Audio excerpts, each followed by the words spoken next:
E eu quero que você conheça um método interessantíssimo criado pelo Poder Judiciário para resolver conflitos com a ajuda de conciliadores e mediadores capacitados que buscam a aproximação das partes para a resolução de conflitos através de uma negociação.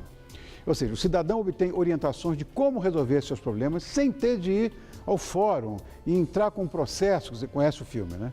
Então vamos conhecer mais como funciona o Sejusc, que é o Centro Judiciário de Solução de Conflitos e Cidadania, com a ajuda do juiz de direito, Dr. Ricardo Pereira Júnior.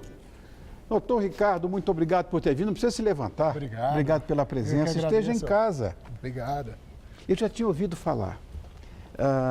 Já tinha ouvido falar no Sejusc. Já tinha ouvido falar umas, sei lá, mais de 10 vezes. Acho uma ideia tão boa. Vamos tentar.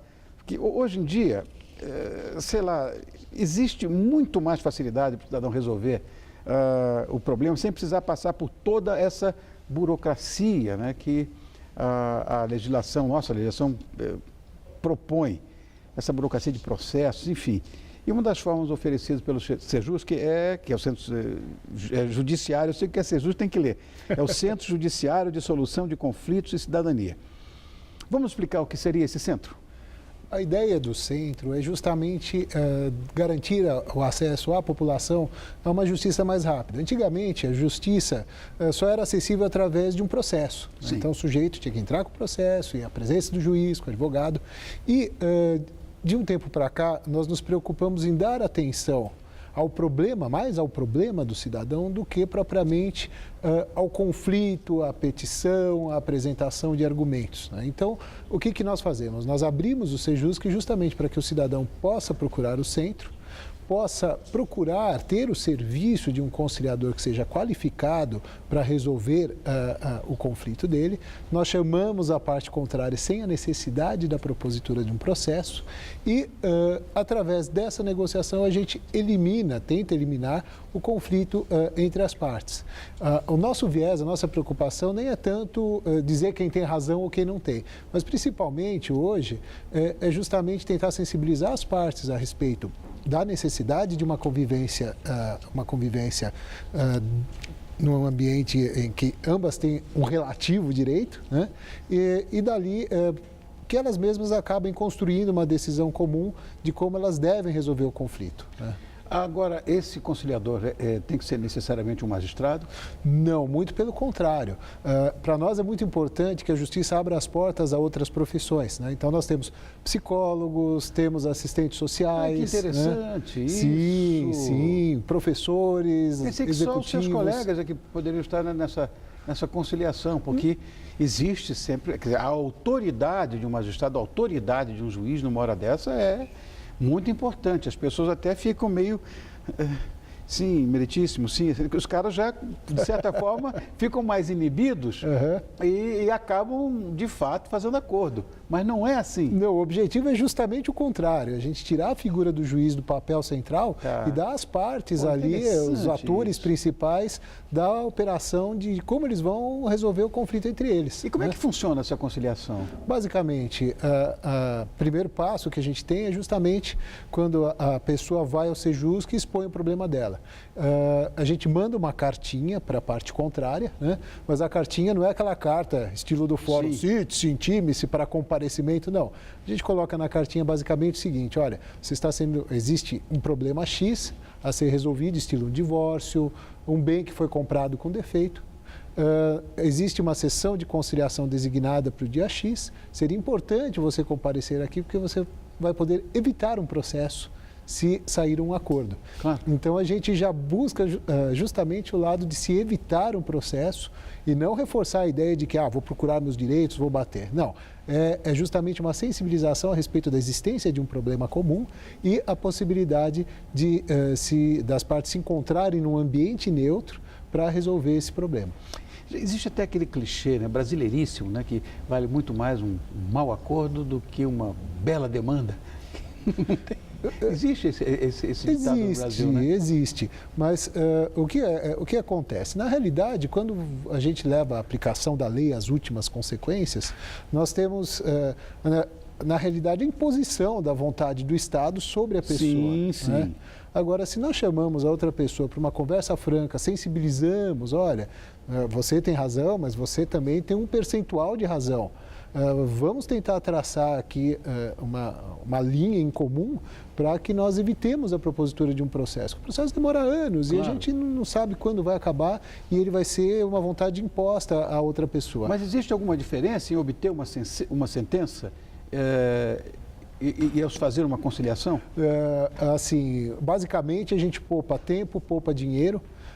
Mas a gente chega num resultado igual a uma sentença. Inclusive, os nossos acordos são homologados pelo juiz. Eu vou lá e homologo o acordo. E isso vale como se fosse uma sentença. Só que um processo normal demora 5, 6, 10 anos. Dúvida. E nós conseguimos mais ou menos um prazo de 40 dias entre a oferta da reclamação e a sessão de conciliação para homologação. É o sonho. Para o Brasil é um sonho. Uhum. Mas em quais situações que o cidadão pode procurar o Sejusc? Olha, situações... aqui em São Paulo nós implementamos para causas cíveis, direito do consumidor, comprei um aparelho que não está funcionando, renegociação de bancos nós fazemos lá também, os bancos têm sido muito sensíveis, inclusive nas negociações que nós realizamos dentro do Sejusc, briga de vizinhos, colisão de veículos, isso na área civil. Na área de família, tudo que um fórum faz, a gente faz também. Olha. Divórcio, guarda, visitas, investigação de paternidade. Nós temos uma parceria com o IMESC, em que a pessoa pode realizar o exame de DNA gratuitamente, desde que seja pobre.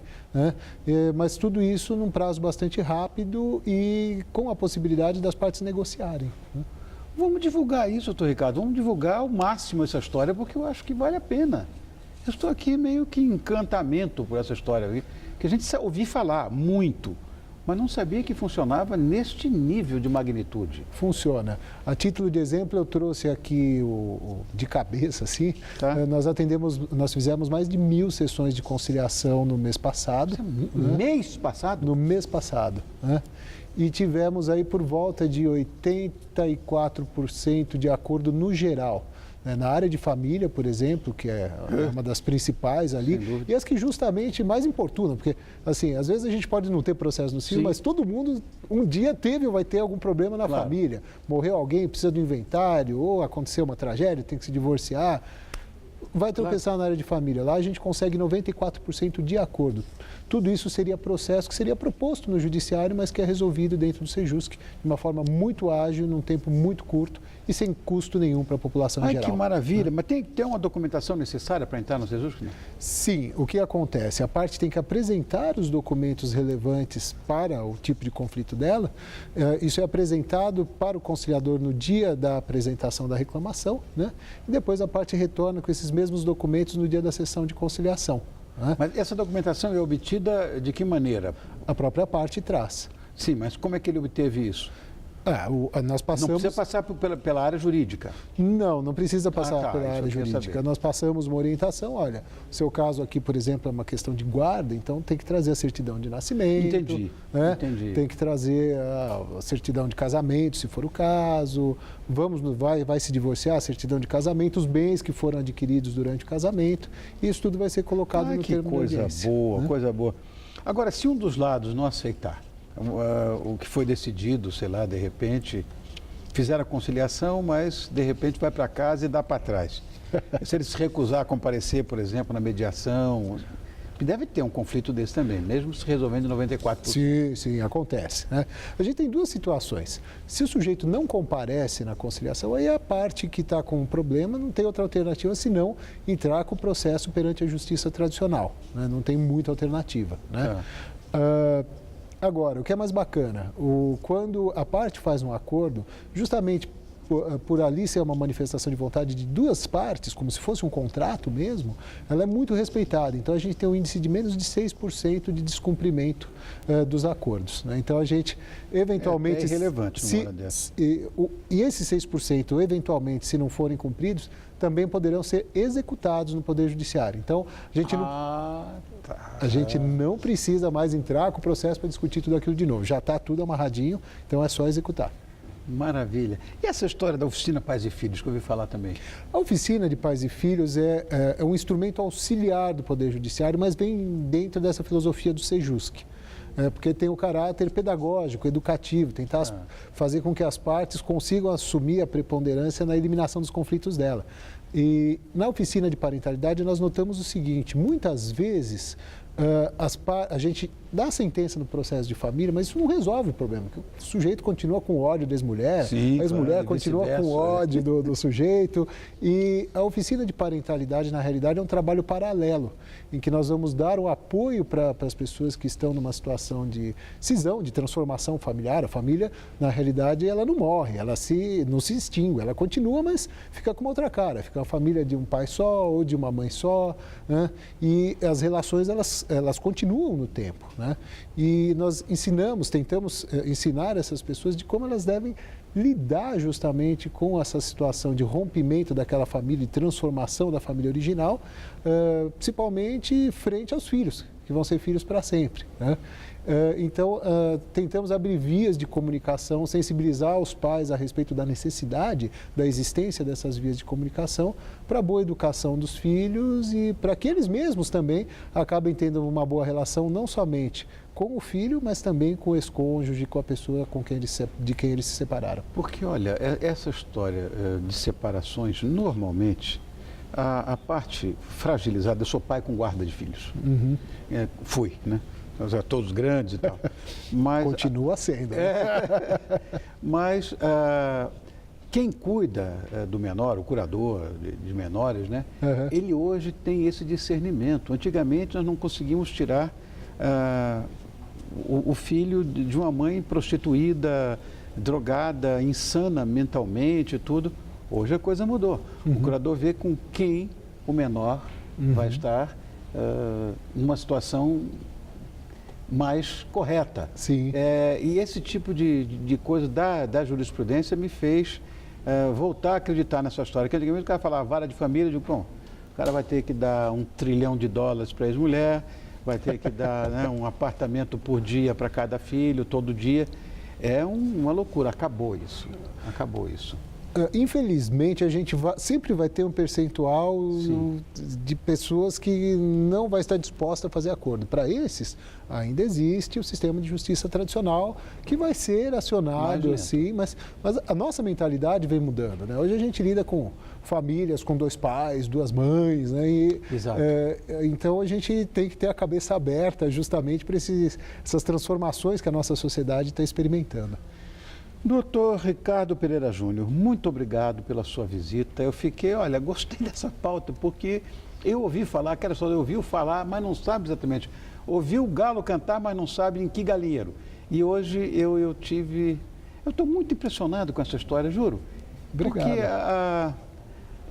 essa coisa jurídica é tão morosa, é tão complexa, é tão burocratizada e de repente, olha, agilidade, coisa de magistrados jovens, que o que tem agora de juiz novinho, eu estou vendo aqui um na minha frente, cuidado para ser meu filho. Obrigado por ter vindo. Eu que agradeço a oportunidade. A porta está sempre aberta. E como é que as pessoas podem entrar em contato com o Sejusc? O Sejusc, ele está na rua Barra Funda, 930, ali no bairro da Barra Funda mesmo, né? No nosso telefone é 3661-1625. Não né? entendi. 3661-1625, né? E estamos aí abertos também, no mês passado recebemos por volta de 700 pessoas só no atendimento, a gente passa orientação e se for o caso para tentar fazer um bom bate-papo para resolver o conflito, também estamos lá à disposição com os nossos conciliadores e mediadores. Obrigado, querido amigo. Volte sempre. Muito obrigado, viu? Eu que agradeço. Era boa essa aí. Obrigado.